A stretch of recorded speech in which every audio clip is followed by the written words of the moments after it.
voir ce que c'est que l'écart type d'une série statistique, et en particulier comment il représente la dispersion de l'ensemble des valeurs autour de la valeur moyenne.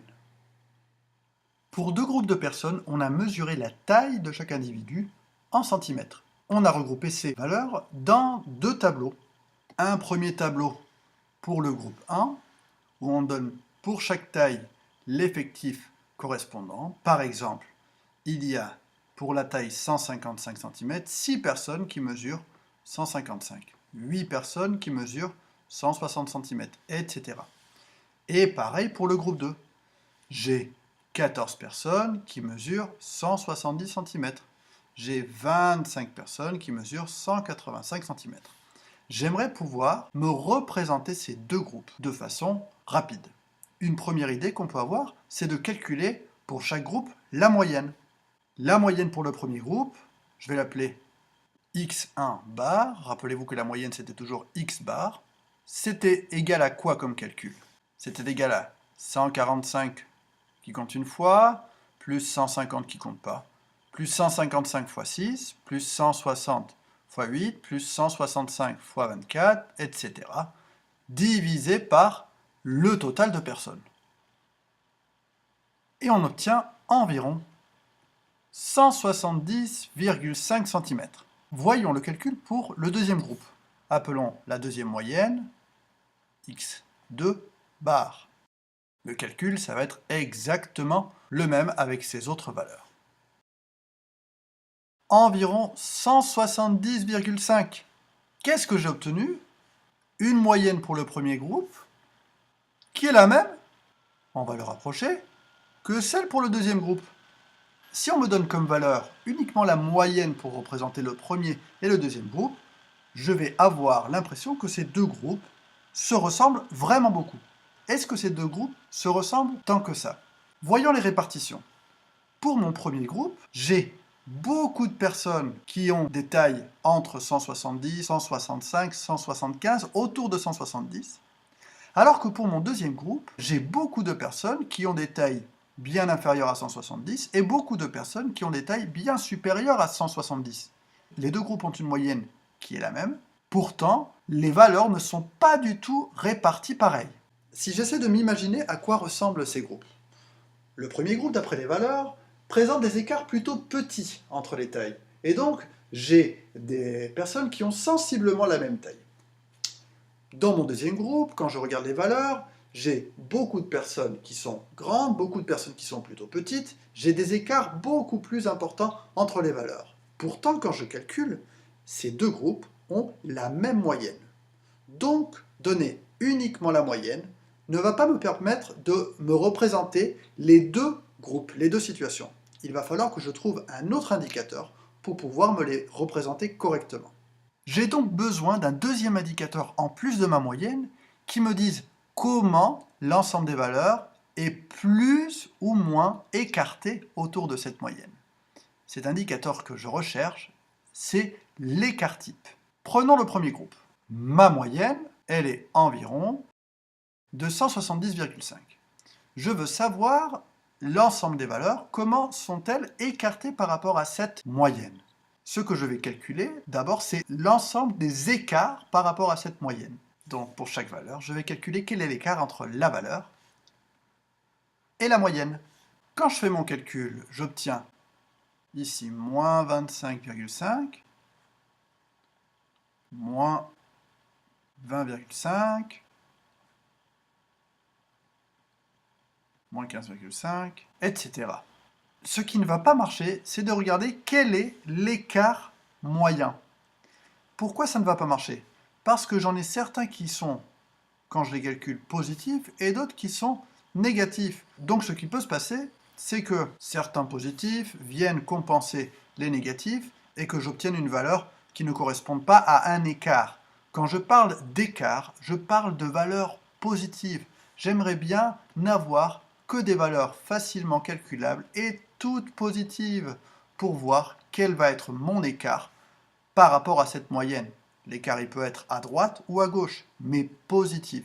Qu'est-ce que je peux faire comme calcul qui soit le même pour toutes les tailles et qui me donne une valeur tout le temps positive? Une idée. Si je veux avoir un nombre positif avec un calcul simple, il suffit de le mettre au carré, puis de passer à la racine ensuite. Qu'est-ce que je veux dire? Je veux dire que si je prends un nombre, je le passe au carré, et je reprends sa racine, j'obtiens toujours le nombre en positif. C'est ce qu'on appelle la valeur absolue. Voyons si ça marche avec une valeur négative. Moins 3 au carré, ça donne 9. Et du coup, racine de 9, ça donne 3. Donc, l'idée, ça va être de prendre tous ces écarts. Ensuite, de les mettre au carré. De calculer quelle est cette moyenne. Et ensuite, de repasser à la racine carrée. J'aurai un nombre qui va s'appeler l'écart type, qui correspondra environ à l'écart moyen autour de 170,5. J'ai dit donc que je prenais cet écart, à chaque fois j'allais le mettre au carré. Pour le premier j'obtiens 650,25, le deuxième 420,25, etc. Je vais donc maintenant calculer quelle est la moyenne de ces écarts au carré. C'est ce qu'on appelle la variance. Et donc, je vais calculer la moyenne. Celui-là, il compte une fois, plus celui-là qui compte 0 fois, plus celui-là qui compte 6 fois, plus celui-là qui compte 8 fois, plus celui-là qui compte 24 fois, etc. Donc les effectifs, ce sont les mêmes depuis le départ. Je divise bien sûr par le total de mes effectifs, qui donne environ 56,05. Et pour avoir mon écart type, que j'appelle sigma, je dois faire mon passage à la racine carrée, puisque j'avais tout passé au carré. Ça donne environ 7,5. Qu'est-ce que ça veut dire? Ça veut dire que pour ce groupe de personnes, la taille moyenne est de 170,5 cm et que pour l'ensemble des personnes, l'écart moyen est de 7,5 cm par rapport à cette moyenne. Donc pour ce groupe de personnes, les tailles sont plutôt resserrées autour de la moyenne, pas trop écartées.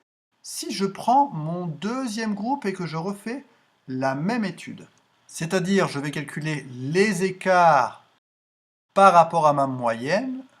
Je rappelle que pour ce groupe, on avait la même moyenne, 170,5 environ. Et donc, combien ça fait? 145 moins 170,5, 150 moins 70,5, etc. Et ensuite, je mets chaque écart au carré pour ne pas avoir d'écart négatif. Je vais donc calculer quelle est la moyenne de ces nombres-là, qui sont des écarts au carré. Ça s'appelle la variance. 650,25 qui compte cette fois-ci pour 9 fois, plus 420,25 qui compte pour 24 fois, etc.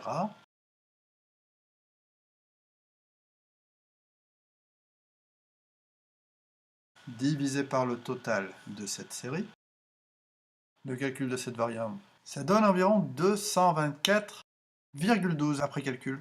Donc, pour avoir une idée de quel est l'écart type pour ce groupe de personnes, autour de 170,5, il faut que je repasse à la racine carrée. Cet écart type, ici, il vaut environ.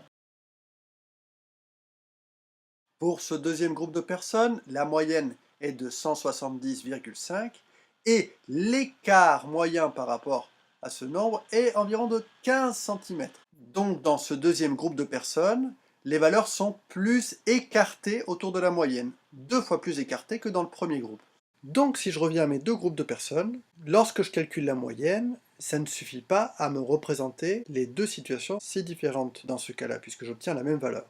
Si je calcule les deux écarts types, je vois bien que dans mon deuxième groupe, les valeurs sont 2 fois plus écartées autour de cette moyenne que la première. Dans mon groupe 1, les valeurs des tailles sont dans l'ensemble resserrées autour de la moyenne. Et dans mon groupe 2, les tailles sont plus dispersées. À retenir, plus l'écart type est petit, comme dans mon groupe 1,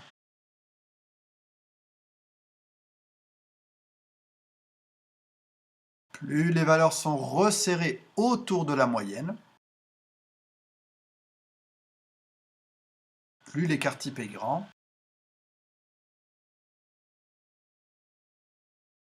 plus les valeurs sont écartées autour de la moyenne. Il faut retenir aussi que si je veux en peu de données donner des informations sur une série statistique, c'est mieux de donner et la moyenne et aussi l'écart type autour de cette moyenne. Cette vidéo est finie, mais je fais quand même une remarque pour les plus attentifs.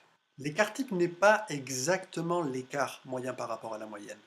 Si vous vous rappelez des calculs que j'ai faits, d'abord j'ai passé au carré, j'ai calculé une moyenne de tous ces carrés, et ensuite j'ai passé à la racine. Cette racine ne compense pas le passage au carré, car ce n'est pas vrai que la racine carrée d'une somme soit égale à la somme des racines carrées.